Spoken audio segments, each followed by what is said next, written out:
All right, so the next number we're gonna look at is swing plane. We just looked at swing direction, the direction the hula hoop points.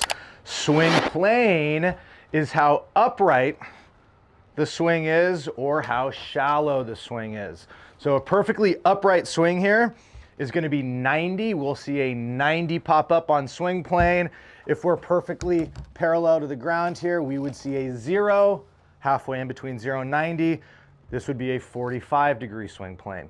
Now keep in mind, clubs are different lengths and have different pitches to them. So a driver is longer and sits at a flatter angle than a wedge does. So naturally a wedge, we're gonna be more upright, and a driver, we're gonna be more shallow.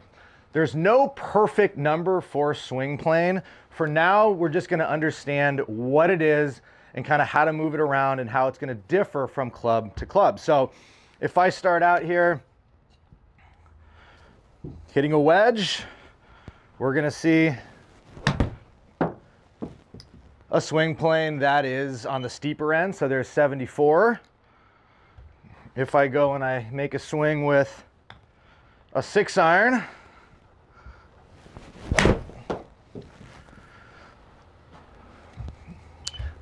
there's 59, so it's a little bit more on the shallow side. And then if I go and I hit a driver, we should see a number a little bit flatter than this. So there's 48.5. Now I would say with a driver, aiming for around 45 is a good place to start, okay? The flatter you get with a driver, here's where things get pretty cool, okay?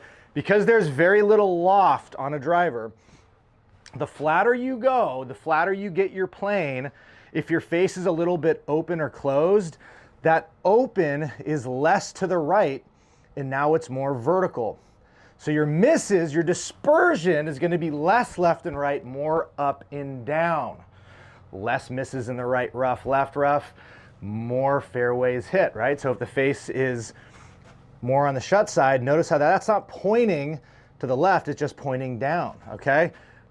As I get more vertical, if my face is a little bit open, I'm missing in the right rough. If my face is a little bit closed, I'm missing left. Maybe it's OB.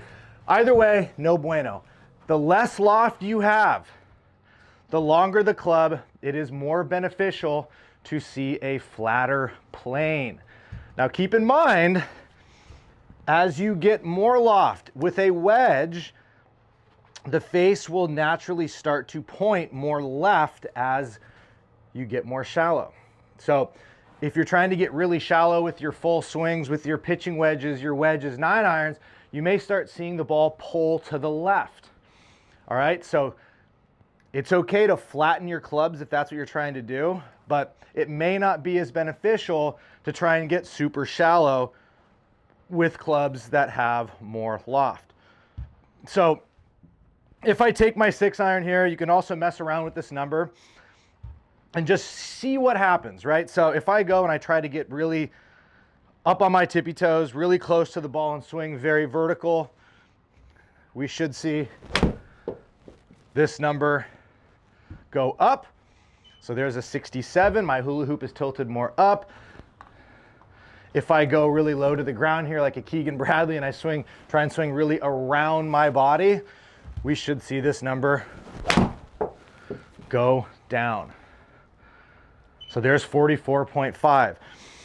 So those are just kind of some simple feels and visuals to understand this number if you are trying to get flatter. Maybe you do need to try and feel like you swing a little bit more around the body. Maybe you do need to feel like you're a little bit lower to the ground if that's what you're trying to do. Okay, so swing plane again is how shallow or how steep that club is coming into impact. Simple.